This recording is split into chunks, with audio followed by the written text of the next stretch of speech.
हरियाणा में अब की बार किंग मेकर बनने की लड़ाई, केजरीवाल का दावा, आपके समर्थन के बिना नहीं बनेगी सरकार।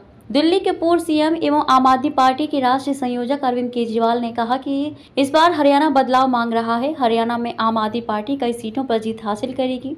यहाँ जो भी सरकार बनेगी वह आम आदमी पार्टी के समर्थन के बिना नहीं बनेगी। वे शुक्रवार को जगाधरी विधानसभा क्षेत्र से पार्टी के उम्मीदवार आदर्श पाल गुर्जर के समर्थन में निकाले गए रोड शो में कार्यकर्ताओं को संबोधित कर रहे थे।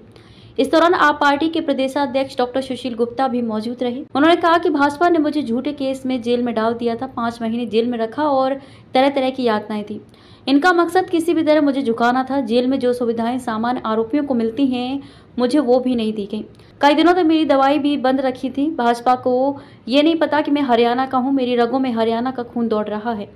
ये किसी को भी तोड़ सकते हैं लेकिन हरियाणा वाले को नहीं झुका सकते। केजरीवाल ने कहा कि अब हरियाणा वाले इनको बाहर भेजेंगे। हरियाणा में लोग भाजपा नेताओं को गांव में नहीं घुसने दे रहे। जब मैं जेल में था तो उन्होंने हमारे विधायकों को खरीदने की बहुत कोशिश की लेकिन हमारा एक विधायक नहीं तोड़ पाए। जेल से आकर मुख्यमंत्री की कुर्सी पर बैठ सकता था लेकिन नहीं बैठा। अरविंद केजरीवाल ने कहा कि मैं अभी जेल से लौटा हूं, चाहता तो बड़े आराम से मुख्यमंत्री की कुर्सी पर बैठ सकता था लेकिन नहीं बैठा। मैंने कहा कि 14 साल के वनवास के बाद जब भगवान श्री राम लौटे थे तो सीता माँ को अग्नि परीक्षा देनी पड़ी थी, इसलिए अरविंद केजरीवाल भी अग्नि परीक्षा देगा। इसलिए मैंने दिल्ली की जनता को कहा कि मैं इस्तीफा दे रहा हूं। उन्होंने कहा कि आज पूरे हरियाणा में शिक्षा माफिया चल रहा है। प्राइवेट स्कूल मनमानी फीस बढ़ा रहे हैं। हमने दिल्ली में सरकारी स्कूलों की व्यवस्था को बेहतर बनाया और प्राइवेट स्कूलों की गुंडागर्दी बंद कर दी।